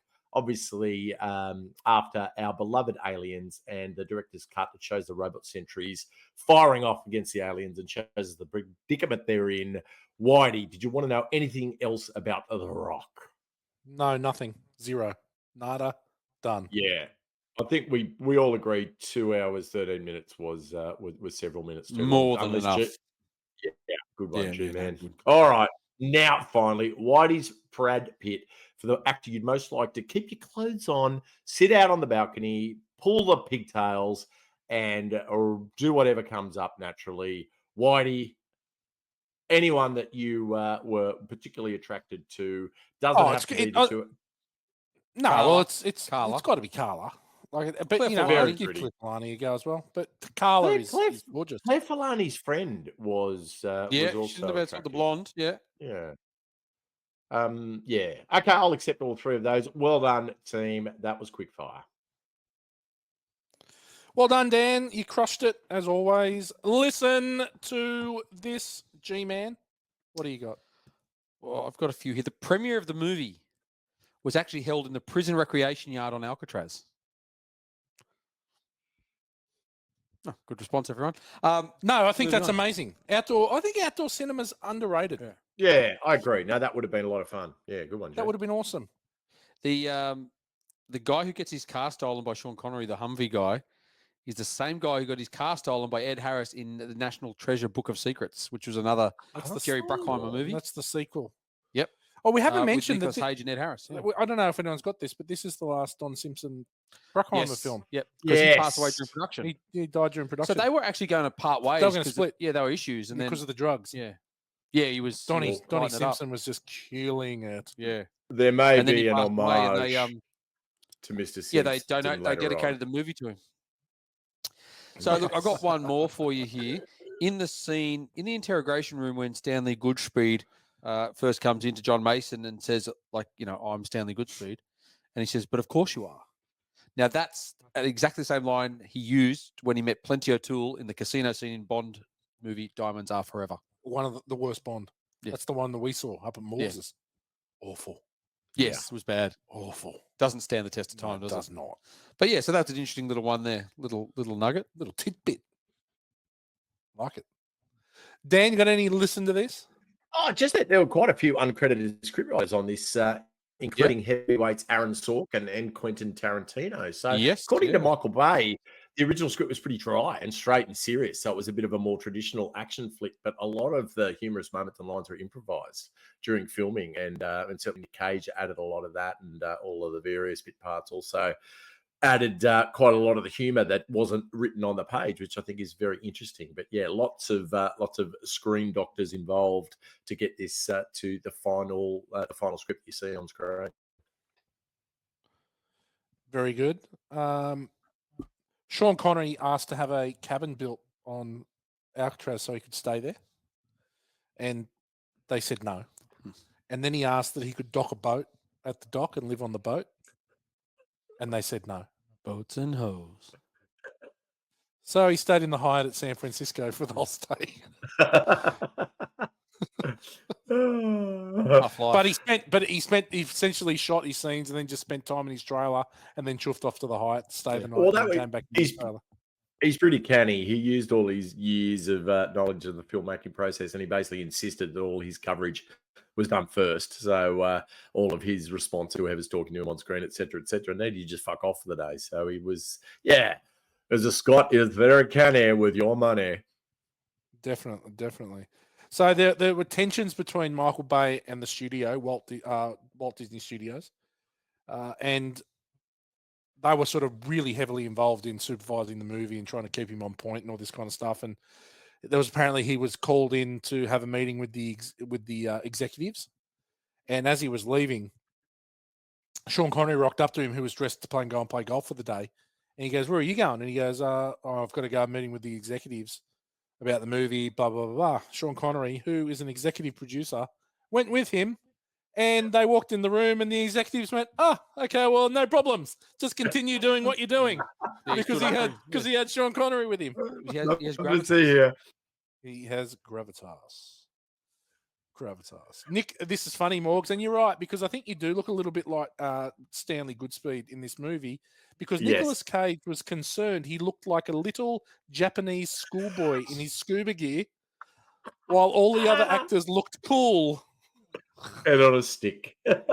Michael Bay admits to intentionally making him look ridiculous. Good. Yes. So apparently Michael Bay walked off the movie last one. Michael Bay walked off the movie for a couple of hours, but he was threatened with a $60 million lawsuit because they were threatened. The studio was threatening to scrap the SEAL's approach from the island underwater. The studio wanted to do it above ground because it was less money, but he held his ground, and eventually the studio caved.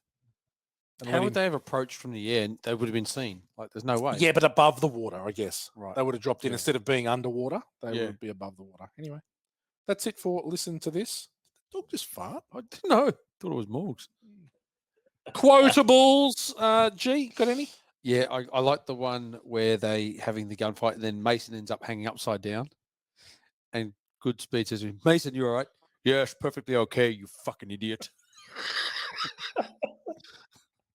That's a good Connery. You like that? That's a good Connery, yeah. You fucking idiot. There's not a real lot of good quotables. There's quotables in there.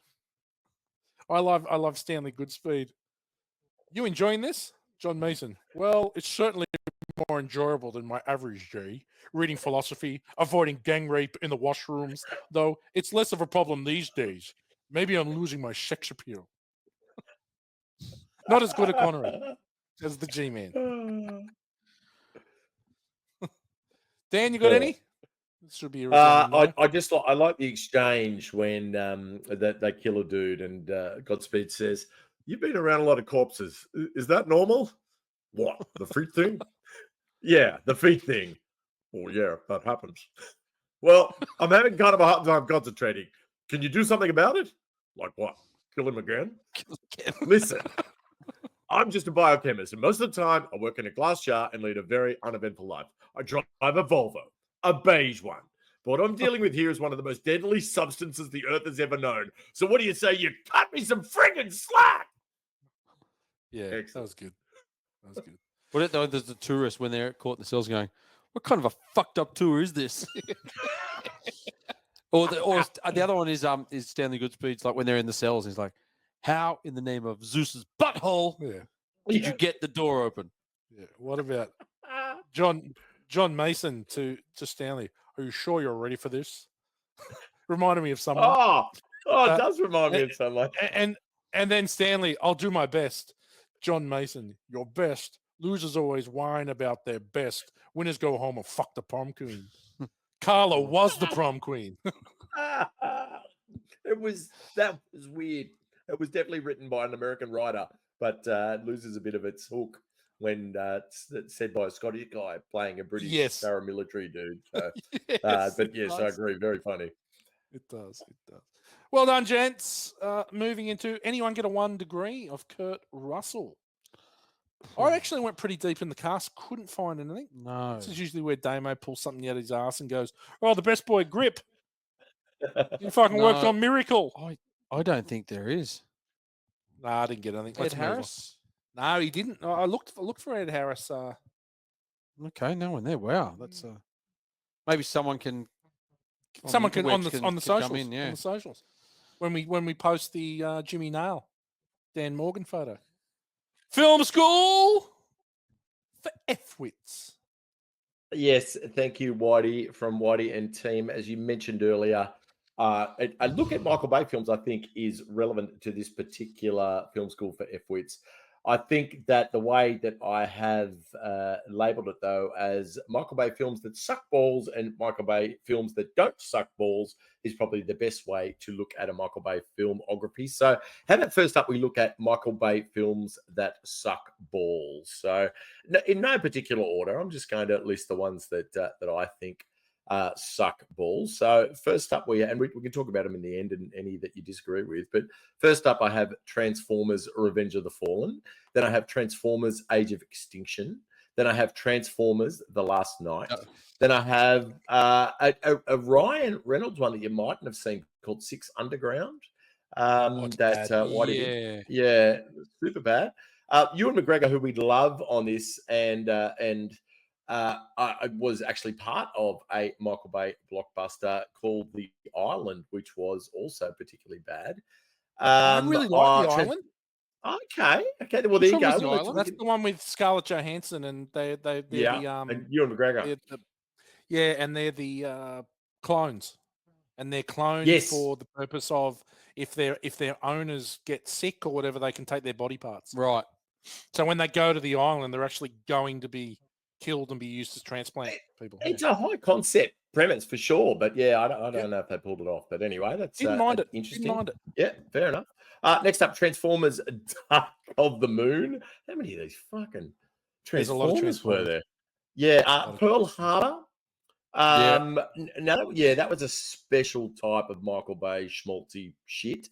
Kate Beckinsale is the best looking woman on planet Earth in that movie. Yeah, I'll give you that. Kate Beckinsale is very pretty. So, but not even she can say that. And even Ben Affleck with his new choppers that he got for the film at Michael Bay's insistence could save that. And I think Josh Hartnett left Hollywood after that film.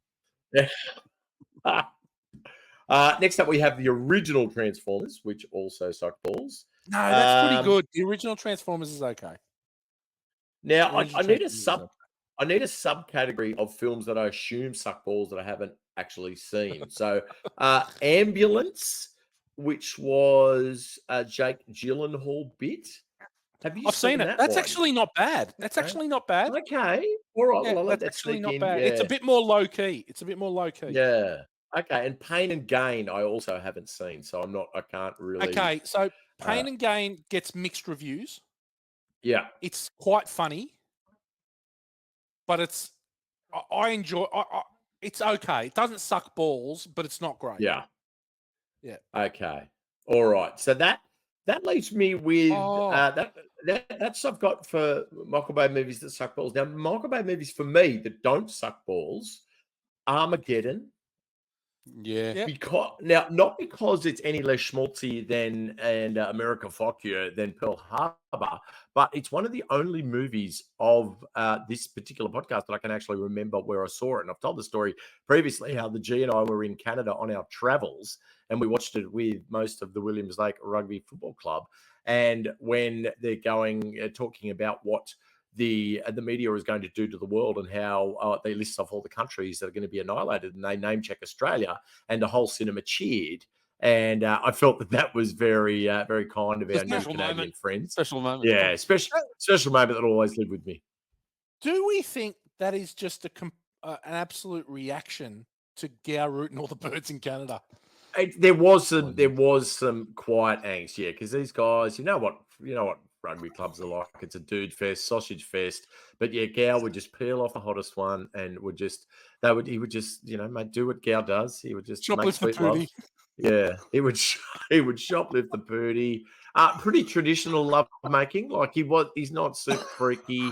Definitely not a massive mouth to minge aficionado at that stage. I don't know about now, but definitely at that stage wasn't noted for the cunnilingus. But at the time, straight up meat and potatoes. He just took them all down. So on the top and on the bottom. Continuing on, Michael Bay movies that I feel don't suck balls. Bad Boys 2, Bad Boys, and of course, The Rock. So I think out of a filmography of 15 or 16, I've got 4 that don't particularly suck what about balls. 13 hours? 13 hours, yeah. 13 hours. I'm so sorry. I'm so sorry. Buzzy. I'm so sorry. I have seen that recently, and I did enjoy it. So that sneaks into my don't suck balls for sure. Yeah, it's definitely entertaining. Yeah, Now, I think is there you're a bit harsh on a. Yeah, so tell me now, the Transformers, I can't actually admit to having watched any other than the first one. I'm just assuming that they suck massive balls. Did you want to go into bat for any of the films that I mentioned in the suck balls category? I think that the original Transformers is quite good. I think With they Shia go LaBeouf and Megan Fox. Megan Fox, yeah, who Yeah, may even be more attractive than Kate Beckinsale in Pearl Harbor. Oh, she's unbelievable in those movies. Yeah. I think the rest of them, there's diminishing returns as they go on for that. There's no doubt. I think that, but other than that, I think you've nailed it. I think most of his movies suck. It's unfortunate because he's definitely maligned for his style and his bombast and way over the top. But in revisiting something like The Rock, when he's presented with a really interesting concept, great script, great actors, I think you can do like the original Bad Boys. That captured lightning in a jar. Like that was just the 2 leads in lots that of slow motion. fantastic. Yeah, they were good. It's Michael Bay's tricks. Like that visually and stylistically, they look very similar, but it's just a very entertaining film, and I think a lot of the actors elevate it somewhat in those, and even Bad Boys 2 he's also very good. So yeah, that's my thoughts on Mr. Michael Bay. Well, Michael Bay's got another movie. Well, it's in production. It's called Robopocalypse. Oh, wow. A sci-fi story set in the aftermath of a robot uprising. So I bet you he's straight back to his roots on that one. Yeah. What was Sounds that like Hugh it's gonna be a Grant lot one did he do Pacific Rim, or am I confusing 2 different movies? But didn't Hugh Grant did Hugh Jackman did a boxing robot one, Real didn't Steel. he? Yeah, Real Steel. And then Charlie, what's Charlie? Hunnam. The guy from Hunnam. Hunnam. Charlie He did Hunnam, the yeah. Pacific Rim, which was in a similar vein. But Real Steel's excellent.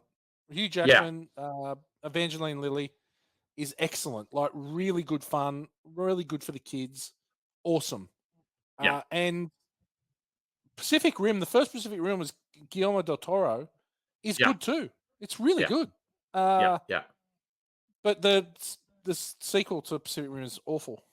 But Real Steel is amazing. I'd watch Real Steel tonight. It's fun. Sorry, that was a tenuous link to Michael Bay's new film, which I know nothing about. And yes, probably slating on those 2 films a bit hard. But anyway, Michael Bay did have some, had some that were well worth a visit. Even look, Pearl Harbor, as much as the story is just ridiculous and it's just way over the top, and it's just a little nauseating throughout. It's still it's an interesting movie, way too long as well. But There's some incredible yeah, shots in anyway, it. yeah, exactly. So There's some he's following the bomb all the way down to the Indianapolis. oh yeah, Is an fantastic. incredible shot. You cannot fault his technical skill and the team that he puts around him to deliver the visual style for these films. But yeah, he did make a lot of sucky balls once. So anyway, that's all I had for Film School for FWITS this week. FWITS, if you feel differently, and I'm not pissing on big dumb action movies. I love a big dumb action movie. I just find that Michael Bay ones are generally avoided, with a few scattered throughout that are very good. Scattered ass. All that scattered ass in here. Kick Bad Boys is ass credit song, and we're sticking with the Dan band up there on the land. He's going to take it to the candy shop. Take it to the candy shop. Oh, well, boys, there's someone that we could have done a whole podcast on that we've only vaguely mentioned. Now, this, of course, when you start this film, was the last time you saw the title until very recently of Simpson Bruckheimer films, which ever since Flashdance and Into Beverly Hills Cop just meant that as soon as that flashed up in the opening sequence, you knew you were in for an over-the-top, incredible ride. Those two just, everything they touched turned to gold there for a while.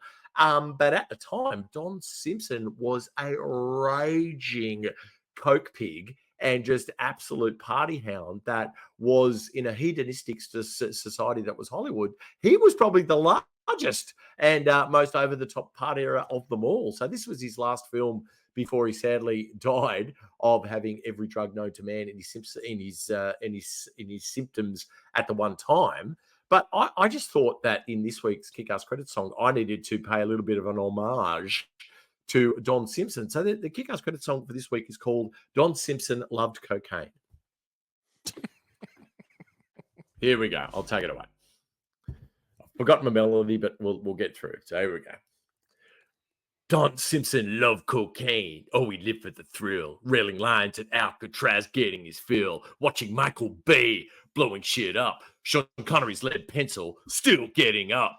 Don also had dreams of a larger cock, but they botched the operation. Must have been a big shock. So he doubled down on the rack that he loved and taught Nick Cage to play guitar, and for that he must be shunned. So here's to Don Simpson, who lived like full throttle with coke in his shards. Sorry. I'll try that again. Here's the chorus. So here's to Don Simpson, who lived like full throttle with coke in his schnoz and no lead in his Taj. He's gone but not forgotten. His movies live on. If he lived in Australia, his fortune would be long gone. Because cocaine allegedly costs heaps in Australia. Don Simpson loves cocaine. Allegedly. Oh, well done, Walsh. Sorry, I lost my melody a bit there, but you get the point. Hail the great man, Don Simpson. What a freak. Don also had dreams of a large cock, but they botched the operation. Must have been a big shock. Fucking hell. Very good, Daniel. Dear. When was the latest movie that it was the Simpson Bruckheimer? Yeah, they say was it the Benghazi one? Maverick? No, it was Maverick. Yeah, Top Gun Maverick. Oh, I beg your pardon. Yeah. Well done, they did bring it back. Good stuff. Yeah. Star of the show, Daniel. We'll still keep going with you. You're on a roll. Who you got? I'm going to stay with Don Simpson on this one. All hail the big man. He definitely had he actually was involved a lot in the story as well. So he read an article about a real-life American Vietnam general who was displeased with the way that they had looked after and or not looked after fallen comrades, and that was the genesis of the movie. So I think he had a real knack for putting together projects as a producer will, finding the story, putting together the director, finding Michael Bay, obviously taking Jerry Bruckheimer under his wing as a young bloke. I mean, this guy was head of the studio at Paramount and got fired for being a massive drug pig. And then as part of his termination, they threw him a script as a bit of a bone, which they thought he would just fuck up completely because he was such a disgrace. But it was actually Flashdance. and he brought along his mate Jerry Bruckheimer that he met at film school, and they took Flashdance and made a heap of freight into that, and then parlayed that into Beverly Hills Cop. So the guy was it was a massive lunatic. He's good. But he had a bit of talent. So yeah, I'm going to give it to, may he rest in peace, Don Simpson. Well played, G-Man. I'm going to go with Ed Harris. Think he plays a great role. We've touched on it quite a few times in here. But yeah, I really like Ed Harris in a lot of movies, and I think in this he plays the general role really well. You know, at the start, very commanding, and then sort of we see the softer side of him, or knowing that he's doing this for the right motives, the wrong way. I'm going to go with Ed. I'm with you. I'm going with Ed.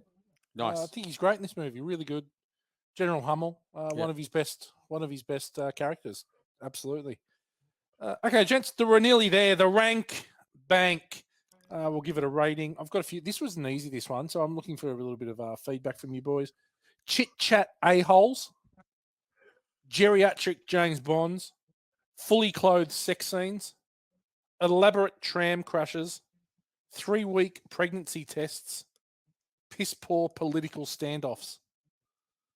Anything, G-Man? Green pearl necklaces. Green pearl necklaces. That's pretty good. I couldn't. Anything, It's Dan? funny you mention that. I couldn't shoehorn that into my song, Gal, but I did have a good long try. I'm going to say Zeus's buttholes. Zeus's buttholes. Oh, okay. It's Zeus's buttholes. Yeah, well done. Okay. Let me just bring this up now. Now, I didn't rhyme it right before, but I tried to get with cook in his schnoz and no lead in his Taj. That was what I was going for, but I fucked my melody. No lead in his Taj. Dear me. Dear me. Fucking ridiculous. Okay, here we go. The rock and roller. And we've got We haven't given you Zeus's numbers buttholes. yet. What are you doing? No, That's what he's doing. He's putting it in. Zeus's butt holes. There we go. Boom.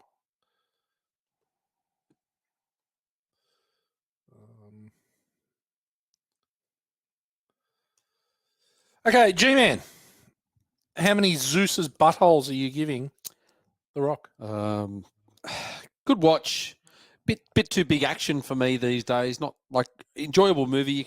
It doesn't have a slow moment like I said earlier. Yeah. Goes the whole time. So it really, that 2 hours does go pretty quick, but I'm going to give it 3.25. 3.25. Okay. All right. A little low for you, G, but you know, it is A what little it low, is. Cougar. Dan, how many Zeus's buttholes for The Rock? Yeah, I really enjoyed this revisit. I think very fondly of this film. I really enjoyed it. It was a 4 for me, but unfortunately I took 0.25 off because of that fucking ridiculous car chase, which really just drags it out. Take that out of the film, and I think it's a 4 every day of the week for me, but I'm going to go 3.75.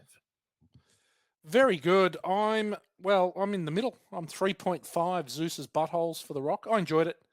I'm not sure. I'm not going to condo it, but I'm not sure I'll be actively seeking to watch this one again. But but it was enjoyable. I laughed a little bit when I was supposed to laugh. I got very annoyed at the exposition, and there were some good big explosions. I didn't watch this one with Isabel, so 3.5. G-Man, how does that Well, put us? pretty easily. That puts us on 3.5. Oof. 3.5 Zeus's. Now, that puts us in with Mission Impossible Fallout, Okay. Yep. The Raid, Speed, Tombstone, God, it's in some good company. Wedding Ooh, Crashes, The Karate Kid, and The Rock. Now, right above 3.42, which is Catch Me If You Can and Dumb and Dumber. And below 3.58 for Major League Piston Contracts. I think in that group of 3.5s, The Rock's the worst movie in that group. It actually sits on the I bottom. tend to agree. I would tend to agree. say out of that. Yeah. Good eye. We can. There are a couple below it that you wouldn't think so, like Backdraft. Yeah, we really tore Backdraft. You around. go. Trick- We go. Yeah, that was early. Backdraft was like our second episode. Yeah. Mm. And we were just getting used to what the ratings. We were very harsh in that We were first very harsh. 6 to 10. You were very harsh on that one, Mighty. 3. Yeah, it annoyed me. Oh. Billy Baldwin annoyed me. Yeah. Yeah, He was a we gave whinger. it to Billy for the next 30 episodes. So yeah, I remember. We did actually. Yeah. Shit, you remember, Dan? Amazing. Well done, gents. That's it. 3.5 Zeus's buttholes, and we look at next week. Dan's, of course, having his week in, week out. Freddie Fittler, and God. next week Damo's back after having a week off this week. Guess who's back? And I tell you what, this could be very polarizing, this episode. But I thought we had to test the waters with this guy. Thought we had to test the waters and see where we stand with Sir Slaps a Lot, Will Smith. Enemy of the state. Enemy of the state. This is pre-dickheadedness, so yeah. It's big time, but it'd be interesting to see how the slap will affect downloads. Yeah. For Sir Slaps a Lot. Enemy of the state. Okay, 2008. Yeah. Is it 2008? Oh. Or was it 1998? I thought it was 2008. No, that sounds very recent. I'd say 98. It's not 2008. I think it might be 98. I just took that off what was in your list, Whitey, so maybe it is wrong. You're probably right. Yeah, 1998. That is too. Yeah. No, so yeah, anyway. Next week is Enemy of the State. It'll be fun. Gene Hackman. One of your favourites, G-Man? Love Gene Hackman. It's good in this movie. Yeah, absolutely. Love his hideout. It's been fun tonight. Well done, Morgs. Thank you. Good work, everyone. Good work, G-Man. Well done. Next week, Enemy of the State, G-Man. Looking forward to sitting on the couch with you again. All right. See you next week. Let's do it again. Bye for now.